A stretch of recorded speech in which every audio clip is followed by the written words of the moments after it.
কলিজা মানুহ আৰু মই আজি মানে বজাৰলৈ গৈছিলোঁ। আজি বুধবাৰ বজাৰ আছিলে, একো কিনিবলগীয়া নাইকিয়া, এনেই ঘূৰিব গ'লোঁ আৰু কিমান ঘৰতে সোমাই থাকিম বোলো, অকণমান ওলাই গ'লোঁ। তাৰপিছত ক'লৈনো যাম বুলি ভাবি পিনে বজাৰলৈ গ'লোঁ আৰু কলিজা মানুহ আৰু কেতিয়াও নিনো, বহুত কষ্ট দিয়ে।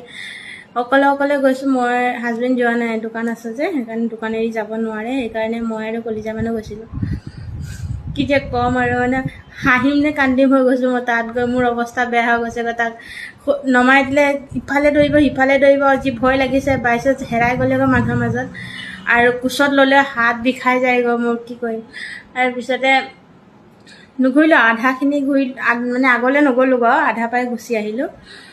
একো নলোঁ, মানে একো ল'বলগীয়া নাছিলে। তেওঁ মানে মই এনেই কেক ল'লোঁ মোৰ কাৰণে খাবলৈ, আৰু কেক আৰু ভুজিয়া কিবাকিবি ল'লোঁ, খোৱা বস্তুৱে ল'লোঁ, একো মানে বেলেগ একো লোৱা নাই, খালি খোৱা বস্তুকেইটাই লৈ পিনে আহি গ'লোঁ। তবু মানে ৰাস্তাত যেনেকৈ গৰু কুকুৰ ছাগলী দেখি পিনে যি দৌৰে, হাবু বুলি কৈ পিনে যি দৌৰে, মোৰ হাঁহনিও উঠিছে। আৰু কি ক'ম মানে হাবু বুলি কৈ ন, মোৰ মানে মৰমে লাগি যায়গৈ যেনেকৈ কয় মানে। আৰু সি দৌৰে, তাৰ পিছে মই দৌৰিবলগীয়া হয় জানেনে, তো পৰি যাব বুলি ভয় লাগে, সেইকাৰণে তাৰ পিছে মই দৌৰোঁ। আকৌ জংঘলে মংগলে সোমাই যায়গৈ একেবাৰে মানে কুকুৰটো ধৰিবলৈ বা ছাগলীজনী ধৰিবলৈ কাৰণে।